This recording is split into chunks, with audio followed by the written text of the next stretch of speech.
यत् करोषि यदश्नासि यज्जुहोषि ददासि यत् तपस्यसि कौन्तेय तत्कुरुष्व मदर्पणम। श्रीमद्भगवद गीता 9वां अध्याय 27वां श्लोक।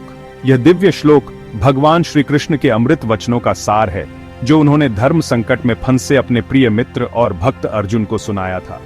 इस श्लोक का सरल अर्थ है, हे अर्जुन, तुम जो कुछ भी करते हो, जो कुछ भी खाते हो, जो कुछ भी हवन में अर्पित करते हो, जो कुछ भी दान देते हो और जो भी तपस्या करते हो, वह सब मुझ पर अर्पण कर दो। कुरुक्षेत्र के रणभूमि पर अर्जुन अपने ही सगे संबंधियों को युद्ध के लिए तैयार देखकर मोह और शोक में डूब गए थे। तब भगवान श्री कृष्ण ने उन्हें गीता का उपदेश दिया, जिसमें उन्होंने कर्मयोग का सार समझाया। भगवान श्री कृष्ण ने अर्जुन को समझाया कि मनुष्य का कर्तव्य है कर्म करना, लेकिन मोह और फल की इच्छा से मुक्त होकर। उन्होंने कहा कि हमें अपने कर्म ईश्वर को समर्पित कर देने चाहिए, क्योंकि वही हमारे कर्मों का फल देने वाले हैं। हमारे जीवन में भी जब हम निःस्वार्थ भाव से कर्म करते हैं तो वह ईश्वर को समर्पित हो जाता है।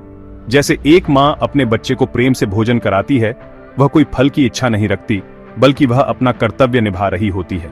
इसी प्रकार जो युवा निःस्वार्थ भाव से गरीबों की सेवा करते हैं, समाज की भलाई के लिए काम करते हैं, वे भी ईश्वर को समर्पित होकर कर्म कर रहे होते हैं। ऐसे कर्म से मन को शांति मिलती है और आत्मा का विकास होता है। सेक्शन 4, समर्पण की सच्ची पूजा। हमारे धर्म ग्रंथों में पूजा का बहुत महत्व बताया गया है। तुलसी का पौधा, शंख, दीपक, गंगा जल, गीता पुस्तक, ये सभी पूजनीय वस्तुएं हैं जो हमें ईश्वर से जोड़ती हैं। लेकिन सच्ची पूजा तो समर्पण भाव से की गई कर्म है।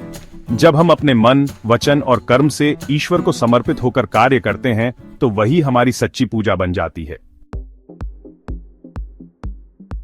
सेक्शन 5, ईश्वर को समर्पण, सच्चा धर्म। ईश्वर को समर्पित कर्म ही सच्चा धर्म है। जब हम अपने आप को ईश्वर की इच्छा के अनुरूप ढालते हैं, तो हमारा जीवन सार्थक हो जाता है।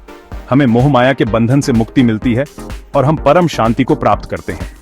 इसलिए आइए हम सभी श्री कृष्ण के दिव्य संदेश को अपने जीवन में उतारें और निःस्वार्थ भाव से कर्म करते हुए ईश्वर को समर्पित हो जाएं।